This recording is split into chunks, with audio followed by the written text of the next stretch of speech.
You ready to accelerate your online skills? Hello, everyone. Welcome to Online Presenters, a virtual advanced Toastmasters Club that accelerates online presentation and leadership skills. We have a speakathon tonight. It's a dynamic meeting featuring 5 speakers and 5 evaluators. That means a rich evening of insights, growth, and high-level communication. And while the word of the day is interminable, meaning endless, I assure you our meeting will be engaging and not interminable. Guest, we're delighted you're here this evening. Membership in Online Presenters is open to current or former Toastmasters who have completed at least 6 speeches. However, experienced presenters may also apply. Just deliver a short demonstration speech, and we will do the right thing. Just remember, all applications are subject to approval by our club members. We're a global club with members joining from many countries around the world. Be mindful of language and cultural insensitivity as we support one another's growth as communicators and leaders. A little housekeeping. The meeting's being recorded. If you prefer not to be included, please check the chat for opt-out instructions. And kindly mute your microphone when you're not speaking. Tonight, we have a full lineup of speakers and evaluators. We have a wonderful opportunity to learn, refine, and elevate our skills, one presentation at a time. And now, please help me welcome to the virtual stage, not with her camera on, but she is definitely here, Club President Joni Laidlaw. Welcome, Joni. Actually, Joni has asked if I can do that because I don't look Well, at all then like let's toss it over to our wonderful Toastmaster. No, you're not a Toastmaster of the day, but you're going to do a lot of roles today. Welcome from Australia. Good day or good night, mate. Good day, mate. Graham Cairns. G'day, everybody. Hello, I'm Graham Cairns, and I'm standing in for the President today because I'm the Vice President Education. And I'd like to welcome everybody to this meeting. It's good to see that we have some guests. It's also good to see that we have a number of members here. And I am really, really looking forward to a speechathon. One of the things about Toastmasters is that we give everybody the opportunity to learn and grow. And by having 5 speakers, we also have 5 evaluators, which means that we have given members the opportunity to grow and develop. This club, Online Presenters, and again, I'd like to welcome our guests, this club has a specific raison d'etre, if you like, and that is to learn how to use this environment. And so today we're going to see 5 speakers, 5 evaluators, plus a number of other roles where people try to deliver specifically online. Welcome, everybody. Guests, you'll have a chance to tell us what you thought of the meeting at the end of the meeting, but please enjoy. And with that, I hand to our Toastmaster for the evening. Here he is, the club's charter president, David Carr. I'm trying to do a Kermit thing going on here. So, welcome to Online Presenters Toastmasters. We are a club that focuses on excelling in the online format. And I think we decided to do a speakathon tonight just because we have a lot of new members. We have some momentum in the club. We have people competing to speak. And so this was a reshuffling of our agenda. We got 5 speakers signed up fairly quickly. We reached out and said we need evaluators. We got 5 evaluators signed up pretty quickly. Now, it's my job as Toastmaster of the day to try and run a well-organized meeting and keep it on time. I have Graham Cairns stepping in to act as the timer tonight. And because we have a number of other roles that weren't filled, I just asked him to take all those roles. At least basically just to take notes about what people do well, what they do maybe not so well along the way. I believe Joni did step in to be our vote counter for this evening. So that's great. But Graham, he's going to do everything else. So Graham, explain how you're going to do all those other roles. and That's what because I'm what Superman. those roles are. What those roles are. All right, hello. As timekeeper, I will be keeping track of time. So our speeches tonight are all 5 to 7 minutes, I believe, which means that I will give an indication that the speaker has reached their minimum suggested time by providing a green background behind me. Then, when they have reached the midpoint, the yellow, and when they see the red, that means that they should shut up because they have reached the end of their time. For evaluators, the lights will be at 2.5, and 3 minutes, same process. This means you've made where you're supposed to. This means you should shut up. Yellow is your warning. I prefer yellow to amber because amber can be confused with red, particularly for amongst men who are more likely to be colorblind than women. But anyway, that's how I will be doing the timing. For the roles of ah counter, I will be keeping an eye on anybody who has particularly egregious filler words, ahs, clutch words, that sort of thing. And I will also be keeping a tab of how people are appearing on screen because, as I say, we want to use this environment well. So in much the same way that you have a grammarian who observes how people speak, we in this club have a watcher who observes how people look. And so those are the roles that I'll be filling. If there's anything else, I haven't looked at the agenda, I'll check them out, but it'll get done. All right. And our president is, I think, still just kind of warming up into this meeting.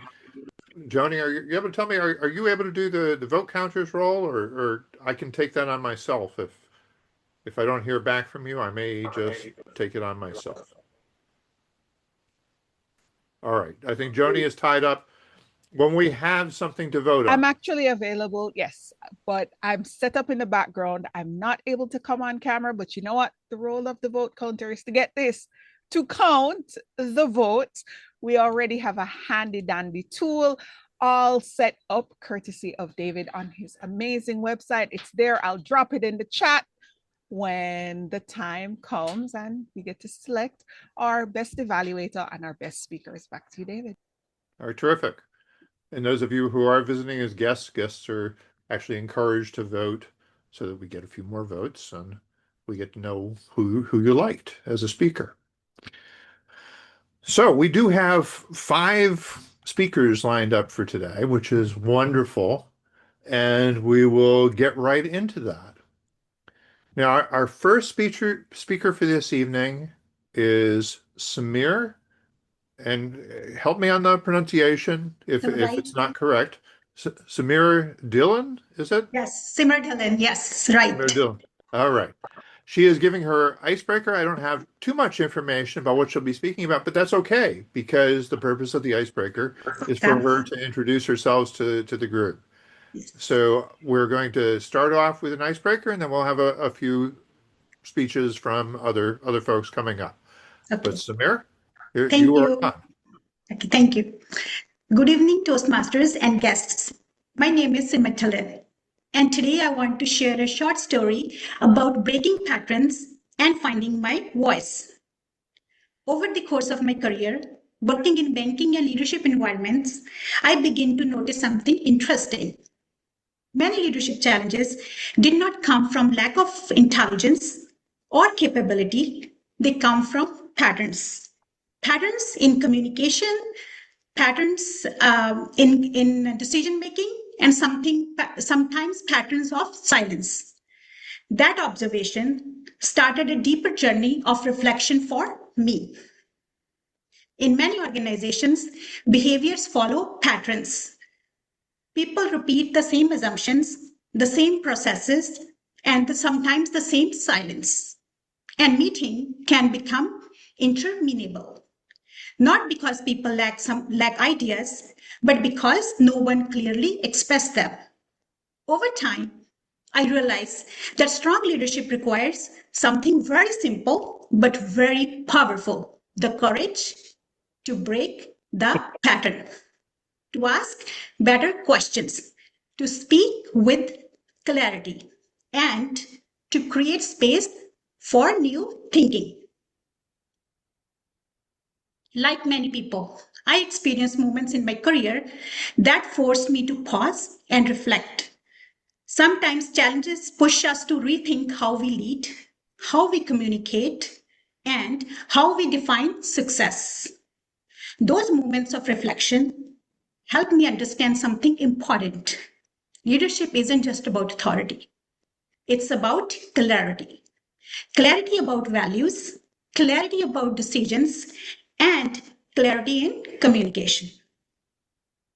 And eventually, those reflections led me to a leadership framework called SHARP. SHARP stands for standards, honesty, alignment, resilience, and presence. But one lesson stood out more than anything else. Even the best ideas in the world means very little if we cannot communicate them clearly.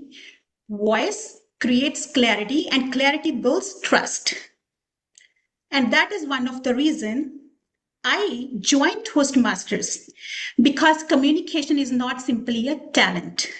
It's a skill we develop over time.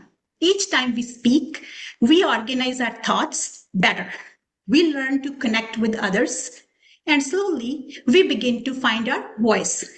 For me, this journey is about breaking old patterns and replacing them with clarity, courage, and communication that creates real impact. Because leadership begins the moment your voice becomes clear enough for others to trust. Thank you.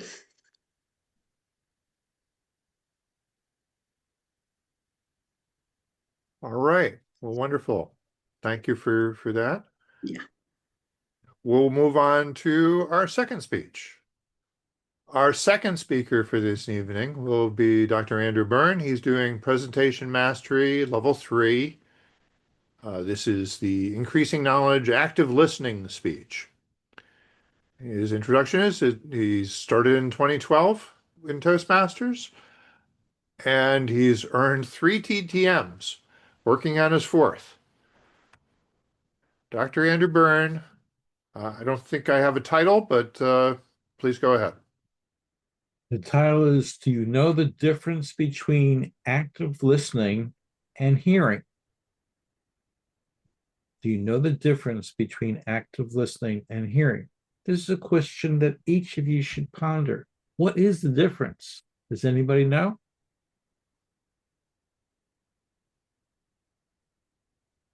The difference identified by Toastmasters has some nuance to it. First off, you need to have a situational awareness of your audience and who you're speaking to. What is the purpose of you speaking to the individual? What message do you want to leave? What communication do you want to have? What connection emotionally do you want to have with that individual to leave what message? And are they going to hear that message, or are they going to listen to the message? Listening involves about 8 things and requires you to do certain things as well. 1, not interrupt the speaker. You're not in a conversation where you're listening to them like a ping pong game or a tennis game, where they say something, then you say something, they say something, you say something, back and forth. No, you want to listen. What is their message? What do they want to talk about? How do they want to connect with me? What emotion do they want to leave with me? And the importance is that body language, nonverbal as well as verbal cues, can provide nuance to that message. Pausing is a way of adding emphasis in your message as well. Do you hear the pauses? Do you hear the tenor? Do you hear the words that they're using, the content that they're having? It's important to look them straight in the eye, to let them know that you're not only listening with your ears, but you're looking at them with your eyes and connecting with whatever message that you want to deliver. And you want to get feedback, social situations, strategic situations. You want to know about your entire environment. Who remembers when Bush was visiting the Middle East and doing a press conference, and someone took off a shoe and threw it at him. If he was so wound up on his speech that he didn't see the shoe coming, the shoe would have hit him in the head. It missed because he ducked out of the way. The importance of that story is that you need to be aware of what cues, verbal and nonverbal, the other individual, group, or audience is giving to you as you're delivering your message. It's very important. It's very natural to be absorbed in yourself and not even pay attention to what the other person is doing. Are they reacting to your message? Are they bored? Are they looking up in the air or turning away or not paying attention at all? Is your voice monotone? Does it go up and down based upon what you're talking about? Are you showing excitement? Is your volume, vocal variety changing to keep their attention? It's been said that our attention span is less than that of a goldfish, 6 seconds. So with that in mind, what tools do we have to use our voice, use the content, to use our knowledge of the other individual and picking up on their verbal cues, active listening, to make sure that we're keeping their attention? Because if we don't keep their attention, they're not going to get the message. But we need to know, what is it that that audience member, that individual, wants to hear? Do they want to hear the message we're delivering?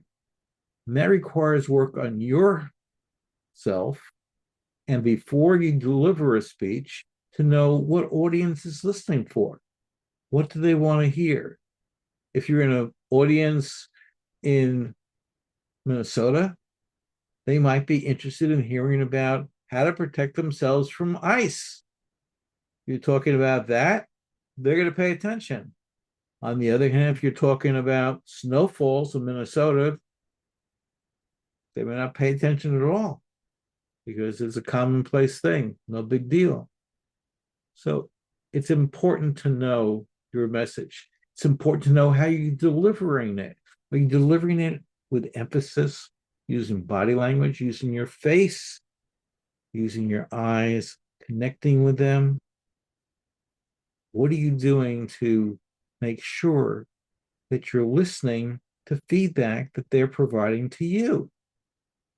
Are they leaning into you as you're talking? Well, you can do that by lowering your voice. And many people that can't really hear start listening forward, as if coming forward will help them listen to you. There are many different techniques, but the critical things to remember are, in summary, 1, know your message. 2, have a situational awareness around you to how that person is receiving your message. And 3, know what they want to hear and what they want to get to connect to you. You want to have an emotional connection, because in doing so, then they will remember you, remember your speech, remember what you had to say. It's not just the words, it's how the words are delivered, how your body language emphasizes that. And most importantly, that you've made eye contact with them and that you are listening actively to everything they say. Toastmaster. All right. Thank you, Andy. That was a powerful direct to the camera speech. I love it. All right. Our third speaker for the evening is actually practicing for a division level contest speech. He's working on the International Speech Contest. And this is Annie Martin. Would really appreciate your feedback. If you can drop her an email or a WhatsApp message, you can reach her through our WhatsApp group, or you can go into our website. There is a member listing where you can get her email address. But she would love to have your feedback to make sure that she is as good as she can be going into the vision contest this weekend. Annie's doing Dynamic Leadership Level 3, Connect with Your Audience, And so I'll try and give her a contest level introduction, style introduction. Annie Martin, ask the mirror. Ask the mirror, Annie Martin. When I was 25 years old, I went to my first ever school reunion. Luckily, back then I was quite mature and secure in who I was. So when I was in front of the mirror asking if I looked okay, I only spent about 3 hours. Oh, okay, maybe it was 4, but I really wanted to go. I was hoping my best friend from childhood would be there, Rose Downer. And when I walked in, of course, Rose Downer. She looked sensational. No idea how long Rose spent in front of the mirror. But we reconnected just like those two little girls. Just like we were back in our pigtails and jumping on the couch in my parents' house. We would pretend it was our stage. And we could become whoever we wanted. As the night wore on in the reunion, wine was being poured out and the stories poured out too. Laughs were had, but then she told a story about her stepfather, Mr. Downer. The silence just hung there until suddenly she brightened. She rummaged through her handbag and showed me her driver's license. Well, I expected to see Rose Downer, but there it was, Rose Belcourt, a name she had chosen for herself, an identity change. She said that choosing to become Rose Belcourt was the greatest gift she had ever given herself. It set her free from the past. She had blossomed into becoming that woman, and I could see that. It made me think about the name that I had been given, Anne Martin. It was a fine name, but I'd always preferred Annie. I loved it when friends playfully called me Annie, or when they didn't, I would just go and order a takeaway coffee. Latte, Annie. Yes, it's a double adrenaline hit, but I couldn't change my name for that. And one thing was for sure, when I got married, I would not take my husband's surname. I would not change my surname because the man that I was to marry back then had the surname of Man. My name was Anne. No, no, absolutely not. Our marriage lasted 20 years, 2 decades. I don't know if I'll use the word of the day there, people. Interminable. 2 decades. And somewhere along the way, the girl with the given name of Anne, she realised she'd given away more of herself than she ever intended. Bags were packed. I remember at that time standing in front of that mirror asking, who am I? Who do I become now? What's my identity? Who do I want to become? I thought of Rose. She claimed her own identity. She became Rose Belcourt through choice. Could I do that? It had been years since I'd loved that name, Annie, through all those takeaway coffees. It'd been so long I had loved that name, but actually the mirror was being quite nasty lately. In fact, all of the mirrors were telling me that wasn't years, that was decades. But I couldn't change my name legally for all of that paperwork, not just for one letter. But the letter was I. And if you put the I into Anne, she becomes Annie. She becomes Annie on her driver's license, on her passport, on her birth certificate, on every single identity document. But when I held any of those in my hand, I was that little girl again, jumping on the couch, believing I could become anybody. Anne left her small hometown in Adelaide to become Annie in the bright lights of Melbourne, to completely begin her life again in her 5th decade. And even thanks to Toastmasters, she got to stand on a real stage. And even thanks to online Toastmasters, she got to stand on a virtual stage. Something Anne never believed she could do. Fellow Toastmasters, I am not suggesting you change your name. But is there someone inside of you that you're yearning to become? That's been there since you were a kid, jumping on the couch, or maybe it's slowly developed as the decades have gone on. But claiming your own identity could be the greatest gift you ever give to yourself. So if you find yourself standing there in front of the mirror asking, who am I? Maybe the more important question is, who am I ready to become? Who am I ready to become? After this meeting, when you're brushing your teeth, go and ask the mirror. Thank you very much, Mr. Toastmaster.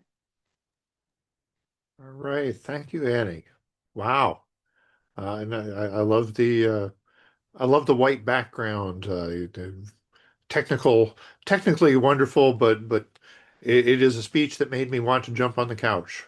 And so I might have to go do that in the other room right after this meeting. Speaker number 3 for this evening, Marianne Grady, is doing Dynamic Leadership Level 1, Mastering Fundamentals, Introduction to Vocal Variety and Body Language. And she has an intriguing title, Snapple, Sanity, and the Poker Face. Marianne Grady with Snapple, Sanity, and the Poker Face. Marianne. Why, good evening, fellow Toastmasters. There's some things that they don't tell you when you go into HR. Important things. Things like you might have to say the sentence, are those Snapple bottles full of urine under your desk?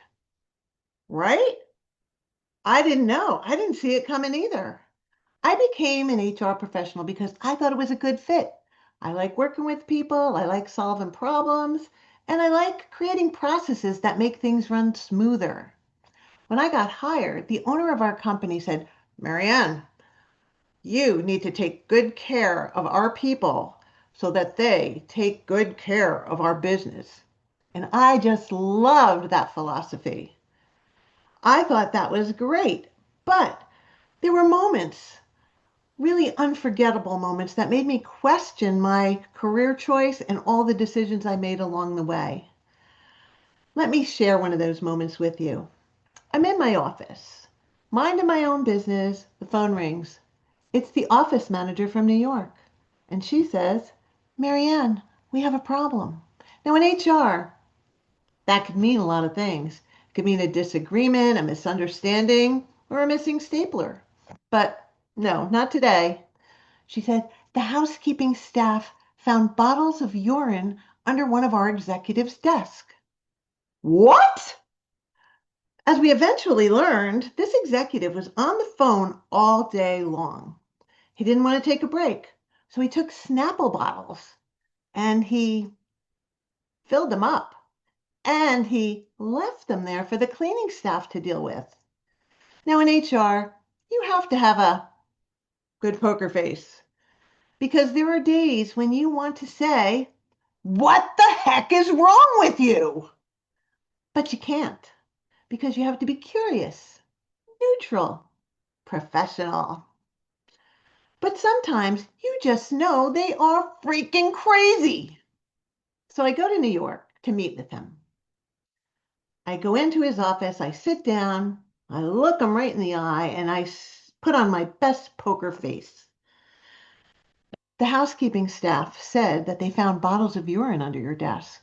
Do you know anything about that? Now he looks back at me, dead serious, and says, No, I have no idea how they got there. Of course not. Now I'm in a bind because I have to let him know that this is not okay, but he's denying it. So I take a different approach. I use my HR Jedi mind trick. Well, Steve, if you ever see anyone leaving bottles of Snapple full of urine under your desk or anywhere else in the office, please let me know. It's unhygienic, it's pretty gross, and it could potentially be a fireable offense.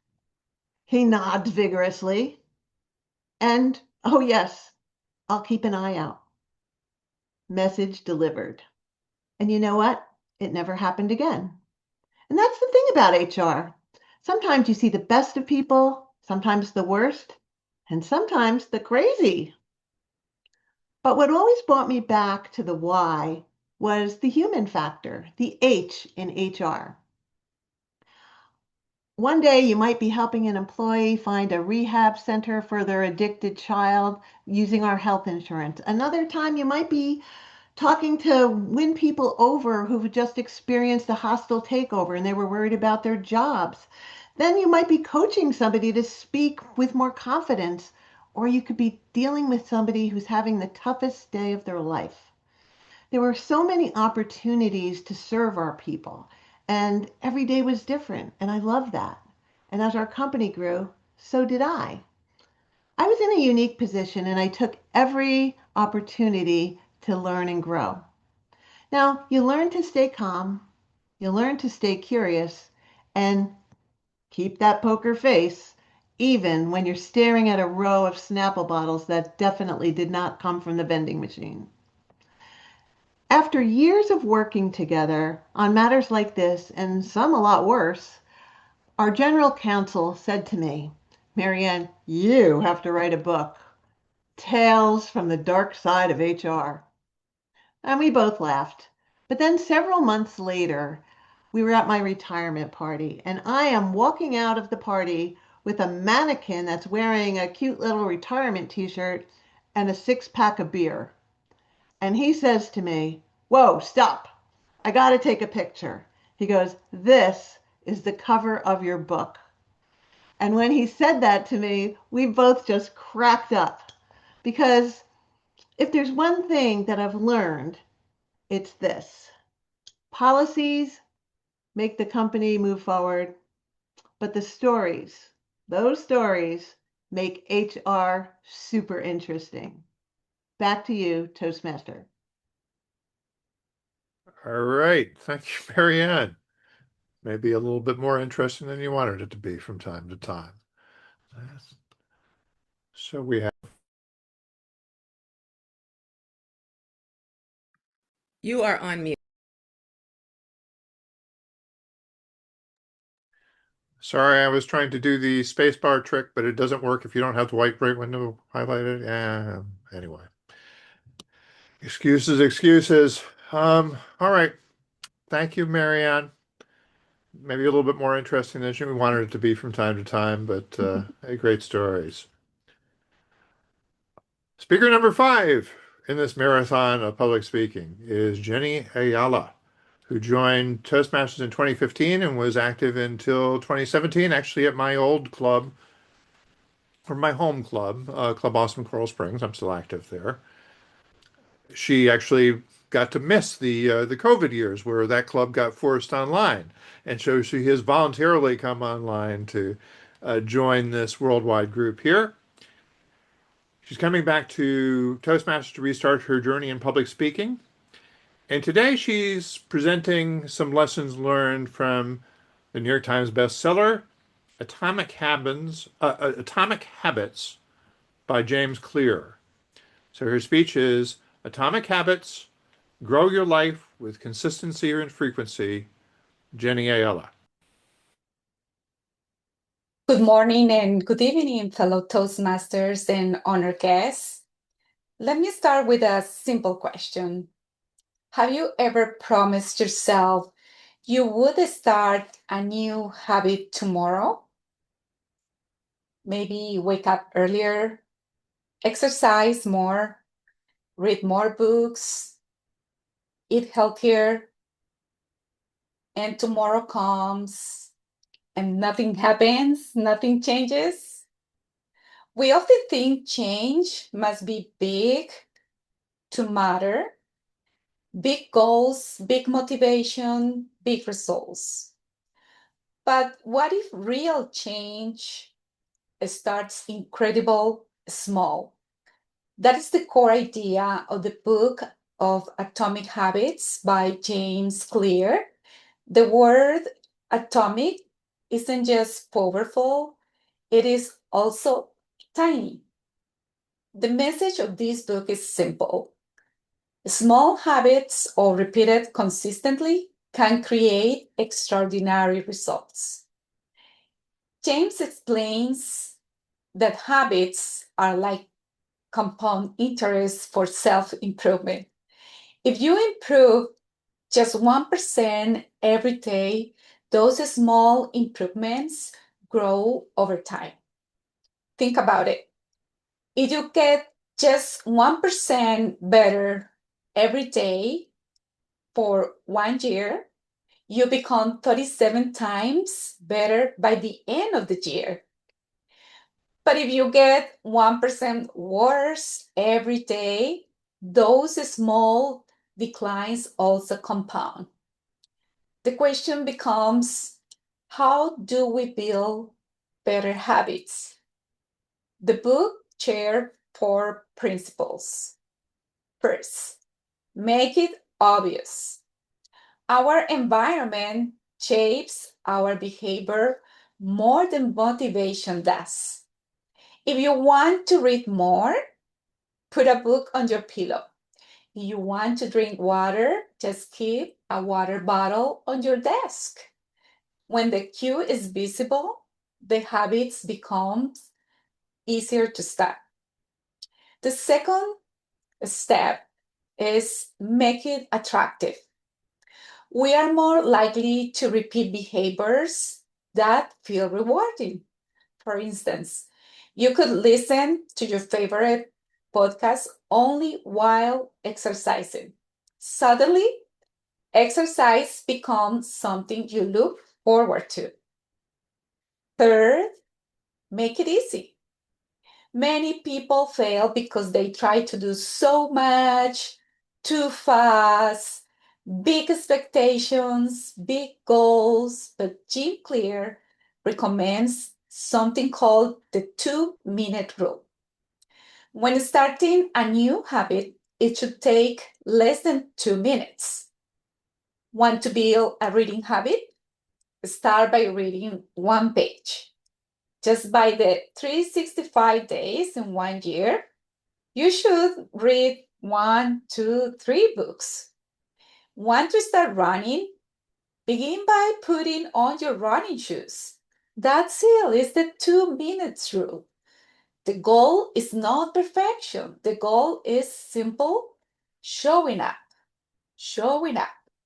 and showing up. The 4 is make it satisfying.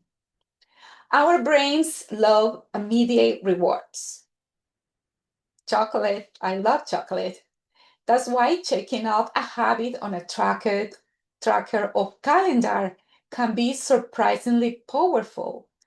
Each check mark gives your brain a small sense of progress. Over time, the habit becomes part of your identity. Identity is the key of this book, because that leads to the most powerful habit changes. Habits are not just about what you do, they are about who you become. That is identity. Instead of saying, I want to run a marathon, say, I'm becoming a runner. Instead of saying, I want to write a book, say, I'm a writer. Every small habit becomes a vote for the type of person you want to be. One workout is a vote for being healthy. One attendance in this Toastmasters Club is becoming a better speaker. One page written is a vote for being a writer. That's why I'm here delivering a speech. It's a vote for being a confident speaker. And that's why small habits matter so much, because success is not the result of the massive action. It is the result of hundreds of choices repeated every day. So tonight, I want to leave you with one question.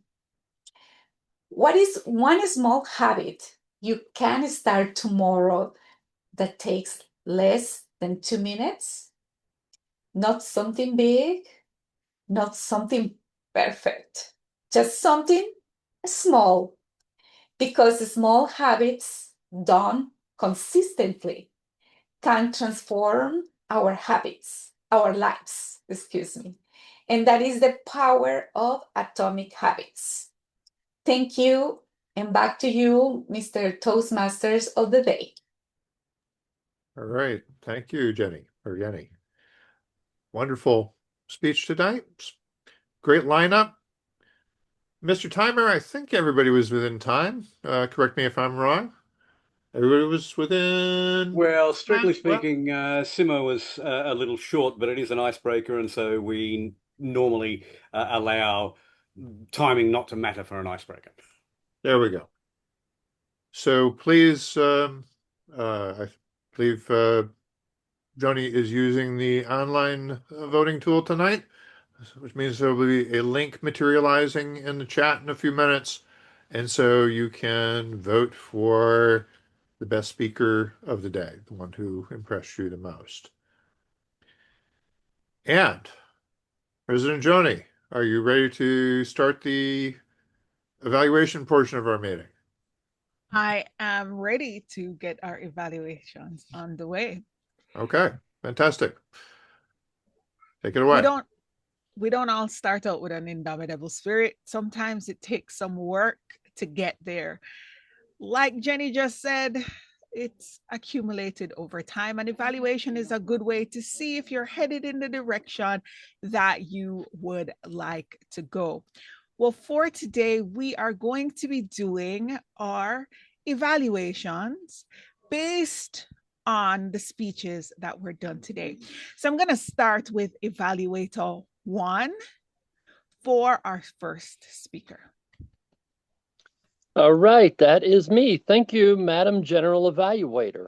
Samir, wow, what an honor to be able to induct you into Online Presenters as the VP of Education, and then to be the evaluator of your first Icebreaker Speech here at our club. The pleasure is truly mine, and you surely did not disappoint.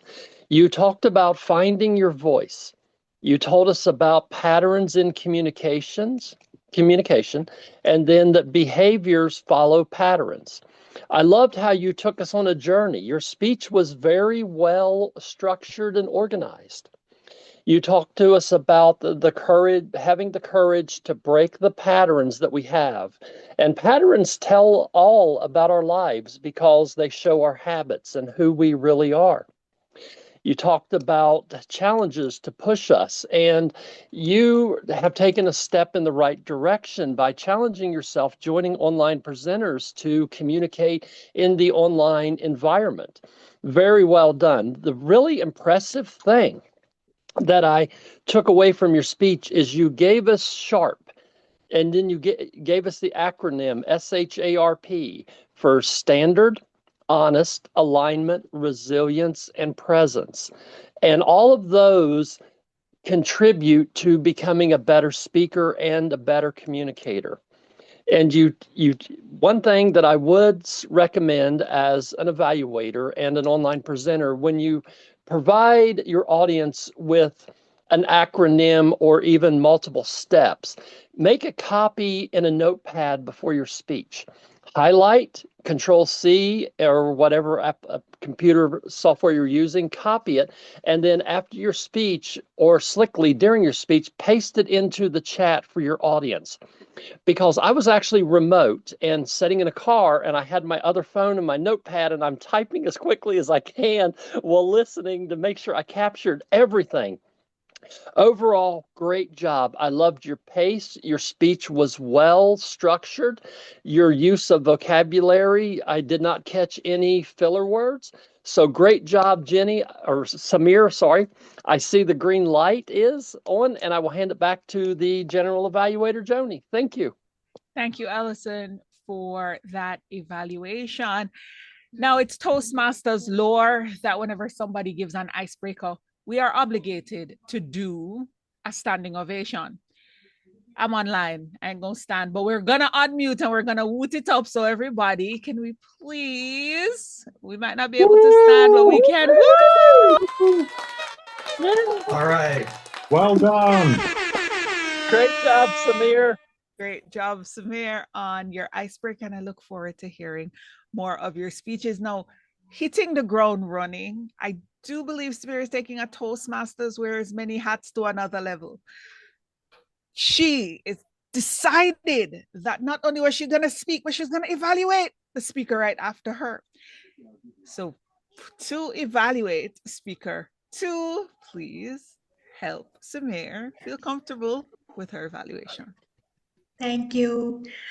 Thank you. So kind. I really appreciate Allison detailed feedback for me. This is first time I have to evaluate Andrew. I'm just nervous. Definitely. I was just looking forward for Johnny to back me up on this because he did so well, and it's my honor to evaluate Andrew. I was keep taking my notes, but I really appreciate later on he sent something in the PDF. I saved it. I had a quick glance on it. It's really helpful information later. But one thing I really liked in Andrew's speech was how he highlighted the importance of eye contacts and body language in delivering the message. That is very important. And I always take it back to me that the things that I wanted to improve, I keep on saying because I have a huge, massive goals at here, the Toastmaster. So all that speech that Andrew has given us, it reminded us that communication is more than words. It's also presence and connection. That's what Andrew was more emphasis on, and that's what I more teach on the in my leadership courses, that how presence is the most important pillar. And then he explained everything in just short 6-minute speech. One way I would say to strengthen the speech would be we create, I would say maybe can add the more personal stories and stuff to create emotional connection. But other than that, I really couldn't figure out any flaws. It was like very well done. Thank you, Andrew. All right. So I said I would back up because I figured, doing double duty, you might need some extra. So let's go. When it comes to your framing, believe it or not, he used to frame just like you, which was just a passport size photo. And I can see where he made the adjustment. Now you could see when he did forward. Yes. And back, and you're better able to notice the body language. So kudos on the framing for you, Andrew. And I liked the fact that to an experienced Toastmaster, it could be followed and he provided the information. But as you can see from a new Toastmaster, she also gained a lot of information as it relates to presenting, which means there were nuggets in there for people who've never heard it before. And there were reminders for those of us who have, but also suggestions on how to be better moving forward. And maybe a couple of things we didn't know or conveniently forgot along the way. What would I suggest that you do to make this a bit better? Well, when you lean forward, your head actually got removed. So pay more attention to the framing. When it comes to the information, sometimes slides might help, especially with the cues when it's a lot. But overall, excellent speech, excellent evaluation. And I see the red card. So with that, we will move on to our third evaluator. Now, our third evaluator is Andriy Smolenko. Andriy, take it away. Thank you very much, Madam General Evaluator, my fellow online presenters, guests, and most importantly, Annie. What a powerful speech. Ask the mirror. I was drawn into your speech straight away from your first words. I was really looking forward to find out what happened with you when you were 25 and you went to your first school reunion and you connected with audience straight away because we all have done that. We all had our reunions in the past, and some moments were really awkward, but some moments were eye-opening, as the moment you shared with us. In my view, those stories that drive from the past and bring the memories and emotions from the past, they really make all our speeches particularly interesting. So as was yours. More than that, you took us on a journey of your 20 years of marriage. And then throughout that storyline in the past and to the present and the message for the future in our audience, that was excellently crafted speech. Your hand gestures were inviting. I know that you are preparing for your international speech contest and it will be face to face with the audience. At the same time, what I could see you deliver it standing up, really confident, and with your sparkling enthusiasm is something that I've really noticed that really stands out from all the speeches you do. You're really connecting with audience and the message quite clear and you deliver it well with the pulse. Find your own identity when you look into the mirror. Or the better question you could ask, who am I really to become? At the same time, a suggestion I would like to make is when perhaps next time you make such a powerful statement, take the pause. Let your message sink in. Who am I ready to become? Just a little pause. I think that would increase the importance of your message. The other little suggestion I would like to make is when you delivering face-to-face or a speech for the live audience, perhaps using a few props would help. Maybe a red hat or a black hat, just something to play with, something give the audience to identify with the problem or solution. I think that would make your speech more memorable. People would remember a lady with the hat, for example, a lady with the mirror, for example, and then they can connect more. And overall, that was well-polished, enthusiastic speech, delivered at the highest level. I wish you all the best of luck, International Speech Contest. Back to you, Madam General Evaluator. Thank you for that excellent feedback, Andrew. And with that, I'm going to remind everybody, remember, Annie wants the feedback from all of us. So direct message her in the chat, send her an email, let her know how to improve so that when we get back, we can say, congratulations, she was the winner because that's what we're looking forward to doing and hyping her up. We're moving on to our fourth evaluator, who is Jim Barber. Jim, over to you. Thank you, Madam General Evaluator. Marianne, I always look forward to your presentations. This was no exception. I've got to tell you, this was, I think, in my opinion, one of the best, if not the best presentation that I have heard you give. You wanted me to focus on vocal variety, and so I will do that. In terms of your vocal variety, you did everything great. Your pace was perfect. It was spot on. Your volume was appropriate. You were loud when it was supposed to be loud. You lowered your volume when it was appropriate. Your tone, your pitch, your use of the pause, that was incredible. I love the way that you paused for dramatic effect. You paused to give us intrigue as to what was going to happen next. You were using your voice almost like a musical instrument. That was so well done. Even though I was going to focus on vocal variety, I can't let body language go past without comment. You were relaxed. Your gestures were congruent with what you were saying. This is not the most flattering picture that I could have chosen, but it illustrates the wonderful way that you were using your face. Your facial expressions were wonderful. You communicated so much with what you were showing us, not just what you were saying. So again, your visual presence was perfect. Your vocal variety was wonderful. Everything came across. The get net combination is you looked comfortable and you looked confident. And that was an incredible combination. This was a sterling presentation. I have one possible suggestion, and it's not anything for improvement. It's just something that I would like to maybe see you do. You had a wonderful topic, and it was quirky. It was something that kind of got us wondering, what was going on. It was not your usual sort of thing.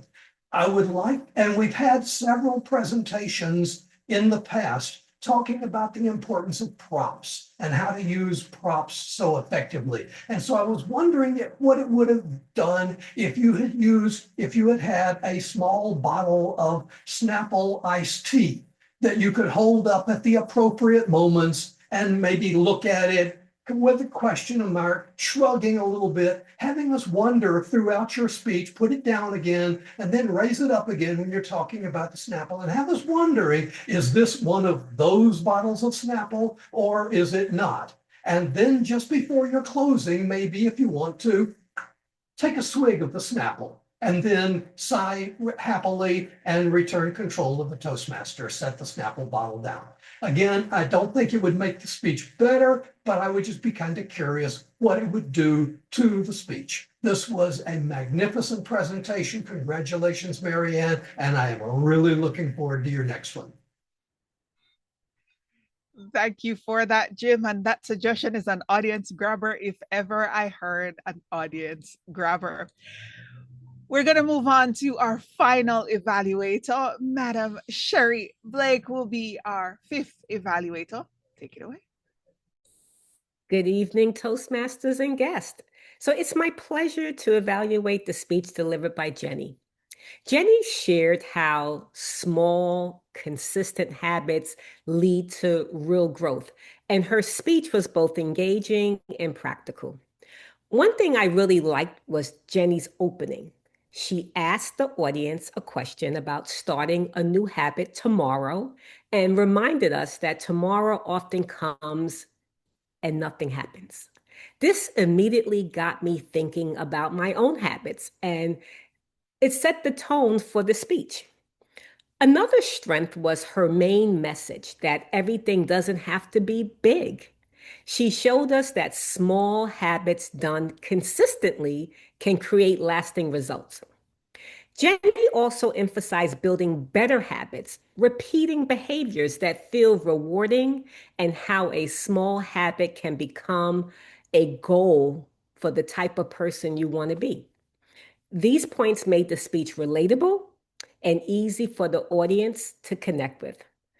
I also appreciated that Jenny spoke, and she intentionally spoke slowly and clearly, which helped everyone understand her speech.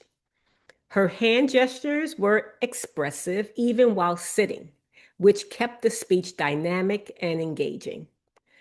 I especially liked that she left us with a question, making the audience think and reflect on their own habits. Now, areas of improvement. First, Jenny delivered her speech sitting down. I am big on standing when delivering a speech. So standing while speaking can help project more energy and presence, even in an online setting. And it can make the speech feel even more dynamic. The second thing, while the speech was clear and practical, adding a personal story or example could have made the speech even more relatable and memorable.